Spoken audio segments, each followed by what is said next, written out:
अहमदाबाद में गुरुवार को एयर इंडिया का एक विमान हादसे का शिकार हो गया। विमान में 242 यात्री और क्रू मेंबर सवार थे। एयर इंडिया की फ्लाइट संख्या AI-171 अहमदाबाद से लंदन जा रही थी। विमान ने दोपहर करीब 1:30 बजे अहमदाबाद एयरपोर्ट से लंदन के लिए उड़ान भरी थी और 2 मिनट बाद ही एयरपोर्ट के पास रिहायशी इलाके में विमान क्रैश हो गया। अब नजर डालते हैं भारत में हुए प्रमुख विमान हादसों पर।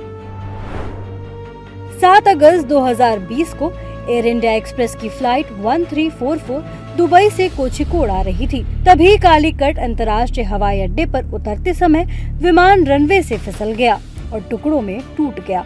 इस हादसे में 21 लोगों की मौत हुई थी। 22 मई 2010 को एयर इंडिया एक्सप्रेस की दुबई से मैंगलोर आ रही फ्लाइट 812 मैंगलोर में हादसे का शिकार हो गई थी। मैंगलोर अंतर्राष्ट्रीय हवाई अड्डे पर उतरते समय ये विमान रनवे पर फिसल गया था, जिससे विमान में सवार 158 यात्रियों की मौत हो गई थी। 17 जुलाई 2000 को अलायंस एयर की फ्लाइट 7412 पटना के एक रिहायशी इलाके में दुर्घटनाग्रस्त हो गई थी। इस हादसे में विमान में सवार 55 लोगों और जमीन पर मौजूद 5 लोग की मौत हो गई थी। 12 नवंबर 1996 को हरियाणा के चरखी दादरी में आसमान में सऊदी अरब एयरलाइंस के विमान और कजाकिस्तान एयरलाइंस के विमान में टक्कर हो गई थी। इस भीषण हवाई हादसे में दोनों विमानों में सवार सभी 349 लोग मारे गए थे।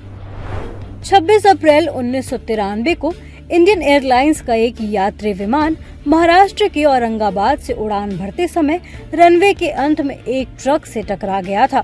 इस हादसे में 55 लोगों की जान चली गई थी। 16 अगस्त 1991 को इंडियन एयरलाइंस की फ्लाइट 257 इम्फाल में लैंडिंग के दौरान दुर्घटनाग्रस्त हो गई थी। इस हादसे में विमान में सवार सभी 69 लोग मारे गए थे। 14 फरवरी 1990 को इंडियन एयरलाइंस का विमान बेंगलुरु हवाई अड्डे पर हादसे का शिकार हो गया। इस दुर्घटना में 92 लोगों की जान चली गई थी। 19 अक्टूबर 1988 को इंडियन एयरलाइंस का विमान अहमदाबाद एयरपोर्ट पर दुर्घटनाग्रस्त हो गया था, जिसमें 133 लोगों की मौत हो गई थी। 21 जून 1982 को एयर इंडिया का विमान खराब मौसम के कारण मुंबई में एयरपोर्ट पर हादसे का शिकार हो गया था। इस दुर्घटना में चालक दल के 2 सदस्यों समेत 17 लोगों की मौत हो गई थी, जबकि 94 लोगों को बचा लिया गया था। 1 जनवरी 1978 को एयर इंडिया का बोइंग 747 विमान टेक ऑफ के तुरंत बाद मुंबई के अरब सागर में दुर्घटनाग्रस्त हो गया था। इस हादसे में सभी 213 यात्रियों और क्रू मेंबर्स की मौत हो गई थी।